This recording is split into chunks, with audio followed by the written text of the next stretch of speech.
back. Hasta la vista. Calculating sidewalk relations. I'm sorry, John. I'm afraid I can't do that. I cannot escape Brett Ehrlich. We got AI stories going down, you guys. This one about ChatGPT and raising children. We got self-driving cars. Why not self-parenting computers? Parents of all ages are using this ChatGPT chat to help raise their children, maybe even make things more comfortable, come up with new ideas to entertain these little bastards. Celia Quillian, a product marketer in Atlanta who runs a TikTok account advising followers on creative ways to use the robot, gives an example of how it can help you in this process. Watch. If you are a parent of a kid under age 7 and you haven't used ChatGPT yet for story time, stop what you're doing and go try it out. Bedtime can be a really difficult time of the day, and kids want stories, and oftentimes they want new stories. So this is the hack. Go to chat.openai.com, open up a chat window. Say, I want you to write me a story about, and then ask your kid to fill in the blanks of what the characters are. And then add that it's a children's story, and then you want it to be a moral about, fill in the blank with something your kid's having a problem with. So for example, brushing their teeth before bed. This is my example prompt. Hippopotamus and a dentist, and the hippopotamus has been having trouble brushing their teeth before bed. And there it is, a kid's story to read right off of your phone to your little one, incorporating the moral of your story. So quick, so easy. Anyone can use it. Why not? Just come up with great ideas coming from one AI. There's other ways you can use this as well, too, in case your ears are perked up and you're like, well, I like hippos. The chatbot could plan an 8-year-old's mermaid-themed birthday party in seconds. This is like an ad. Offering drink ideas like mermaid fruit punch, blue Gatorade with floating gummy fish, and snack ideas like seashell cookies.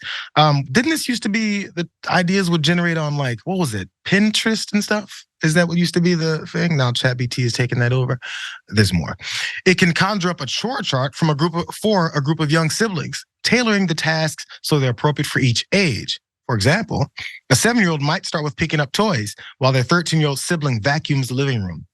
It can even answer age-old questions that kids ask exasperated parents. Think, why is the sky blue? The chatbot will feed you an answer fit for a 4-year-old.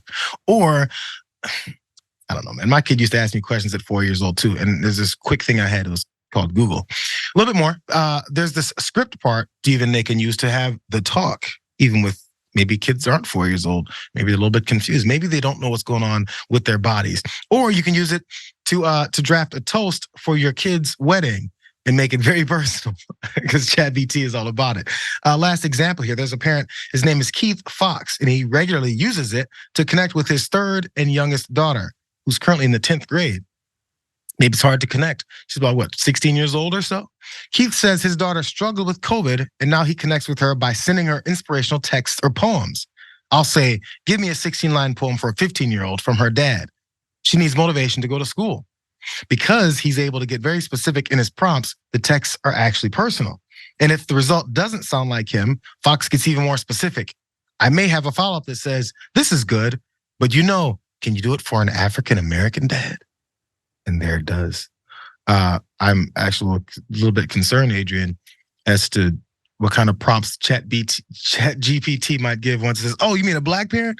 Okay, let's go with this route. And they just might be very wrong. Exactly. I could see a bunch of basically just casual racism coming through.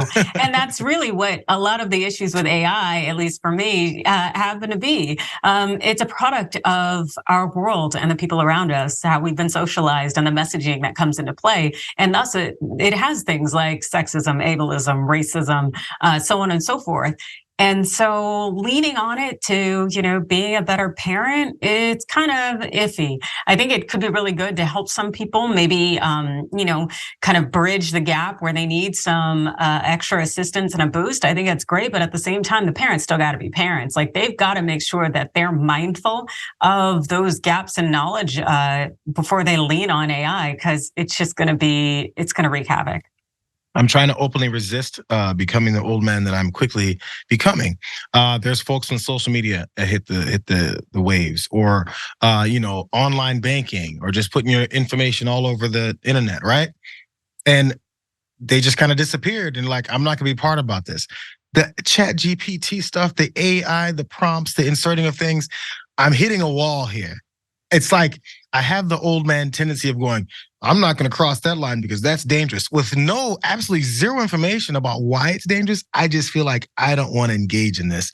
Again, just like we talked about the spaceships and the new car that comes out, I'm waiting for the second round after people say, I shouldn't have done that part. I shouldn't have uploaded my face to do whatever Instagram challenge of this is how I look if I was in the old West. I don't know, whatever the challenge is, I don't want to do it. I don't need it if whatever the potential consequences are. Because yes, like everyone else, I don't read the prompt when it says, this is what you're agreeing to. Scroll through 17 pages and say yes before we then take your picture, ask for your credit card information, discover where you live, what car you drive, what size shoe you wear, and then what brand underwear you've got on right now.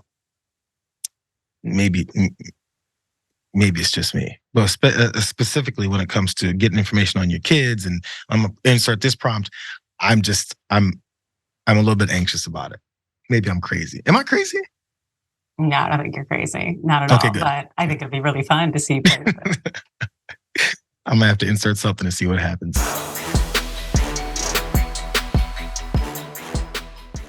Check out the Damage Report podcast each day, wherever you get your podcasts, whether Pocket Casts or Stitcher or iTunes. You can join me as I give you the news and stories you want, with a range of co-hosts and interview guests jumping in on the fun each day. Again, that's the Damage Report, wherever you get your podcasts. And if you get them at iTunes, don't forget to rate and review. Sometimes I'll read them live on the show.